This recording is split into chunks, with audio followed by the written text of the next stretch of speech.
چپل کے اوپر سے زمین پر لگ رہی ہوتی ہے، یہ تکبر نہیں ہے تو کیا ہے؟ یہ حماقت نہیں ہے تو کیا ہے؟ یہ بے وقوفی نہیں ہے تو کیا ہے؟ اور نبی علیہ السلام کیا فرماتے ہیں؟ جانور بھلے تم 1 کروڑ کا کر دو، شلوار ٹخنوں سے اوپر نہیں کی، اللہ بات نہیں کرے گا، اللہ دیکھے گا نہیں، اللہ کا رسول صلی اللہ علیہ وسلم اس کی سفارش نہیں کرے گا۔ المسبل و ازارہ، اتنی سی بات ہے۔ اور شلوار ٹخنوں سے اوپر رکھنا کوئی قوت نہیں لگتی، صرف قوت یہ لگتی ہے کہ اندر کا غرور مرتا، بس اتنا طاقت لگتی ہے کہ تکبر کے جانے کا ایک ہی طریقہ ہے کہ شلوار یا تہبند ٹخنے سے نیچے نہیں ہو، ٹخنے سے، جس کو گٹا بولتے ہیں۔ دوسرا کون ہے؟ والمنان، دوسرا کون ہے؟ والمنان، وہ شخص جو کسی کے غریب کے ساتھ نیکی کرے پھر اس سے جتلائے اور اس سے کام کروائے۔ نیکی کر کے جتلانے والے سے اللہ بات نہیں کرے گا، نیکی کر کے احسان کرنے والے سے اللہ کا نبی صلی اللہ علیہ وسلم دیکھے گا نہیں، پیغمبر علیہ السلام اس کی سفارش نہیں کریں گے۔ کتنی چھوٹی سی بات ہے، ہم نیکی کر کے کہتے ہیں، لوگوں کو جتلا رہے ہوتے ہیں، میں نے اس کے ساتھ اتنا تعاون کیا، میں نے مسجد میں اتنے پیسے دیے، میں نے اس کے گھر میں آٹا ڈال دیا، تو آپ نے تو برباد ہو گیا، آپ نے اس کا پیٹ بھر دیا، اپنی بربادی لکھ لی۔ اگر آپ نے کسی کے ساتھ نیکی کر کے کسی دوسرے شخص کو بتا دیا ہے، آپ برباد ہو گئے، تباہ ہو گئے، آپ پیغمبر کی سفارش سے محروم ہو گئے۔ کیوں؟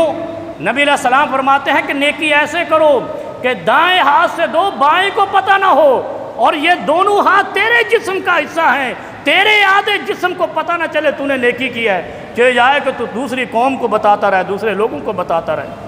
نبی علیہ السلام کیا فرماتے ہیں؟ جس نے نیکی کر کے کسی کو بتا دی، اور ہم تو بتاتے ہیں نا، یار یہ بڑا بزرگ آدمی ہے، بڑا نیک آدمی ہے، دنیا کو بتا، 5 وقت کا نمازی ہے، ایک دوسرے کو بتا رہے ہوتے، وہ بڑا نیک ہے، وہ یہ بڑا نیک ہے، کوئی خود بتا رہا ہوتا ہے، یار میں نماز پڑھتا ہوں، میں مسلمان ہوں، اور تجھے تیرے عمل سے پتہ چلے گا، تجھے کیوں بتانے کی ضرورت پڑی؟ تو مسلمان ہے۔ اگر تو مسلمان ہوگا تو مسلمان کی پہچان آنے والا مسلمان جو مسجد سے نکلتا ہے، مسجد میں داخل ہوتا ہے، اس کو مسلمان جان لو۔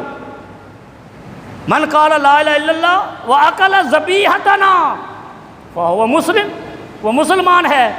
ہم جب بے ایمانی کرتے ہیں نا، دوسرا کہتا ہے جھوٹ نہیں بولو، بے ایمانی نہیں کرو، منافق، یار میں بھی مسلمان ہوں، تو اس کا مطلب ہے تیری مسلمانی مشکوک ہے دوسرے کو، کیونکہ اسلام ظاہر کا قائل ہے، اسلام ظاہر کا قائل ہے، اندر کا قائل صرف رب کبریا ہے، دل کا حال اللہ جانتا ہے اور کوئی نہیں جانتا، اور اللہ دلوں کے حال جانتا ہے۔ اسلام ظاہر کا قائل ہے، جب کوئی ظاہراً مسلمان نہیں ہوتا تو دوسرے کو بتانا پڑتا ہے میں مسلمان ہوں۔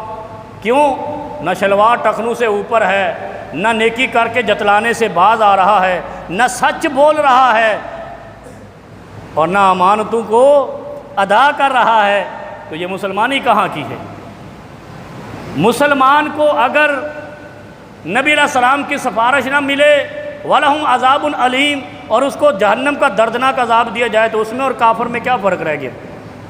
سوائے اس کے کہ یہ کلمہ پڑھ کے دھوکہ دیتا رہا، اور دھوکے والے کو منافق کہتے ہیں، ایمان والے کو مومن کہتے ہیں۔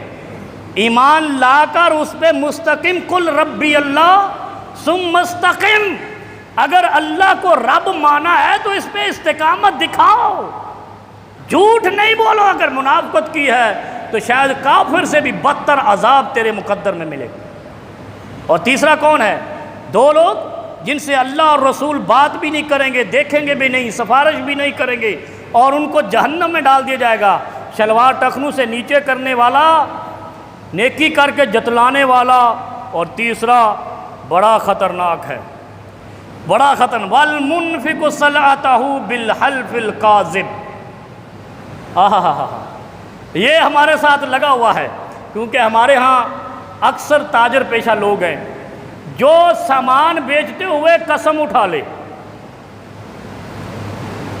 سامان بیچتے ہوئے، کوئی نٹ بولٹ بیچتا ہے جھوٹ بولتا ہے، کوئی پیپسی اور کوکا کولا بیچتا ہے جھوٹ بولتا ہے، کوئی گاڑی کے انجن ختم ہوتا ہے جھوٹ بول کر بیچتا ہے۔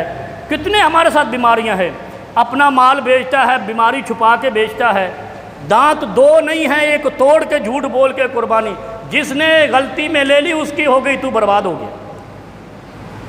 جس مسلمان نے 2 دانتے یا 2 سال کے جانور کو، 1 سال کے جانور کو 2 سال کا بول کر بیچ دیا، دانت توڑ کر بیچ دیا، اللہ اور رسول اس سے بات بھی نہیں کریں گے، تزکیہ بھی نہیں کریں گے۔ بتاؤ جب اللہ ناراض ہے تو مال میں برکت کہاں، مال بیماری پہ نکل جائے گا۔ جس جانور کو تو نے دانت توڑ کے تکلیف دی ہے، اس کا رب تجھے تکلیف دے گا۔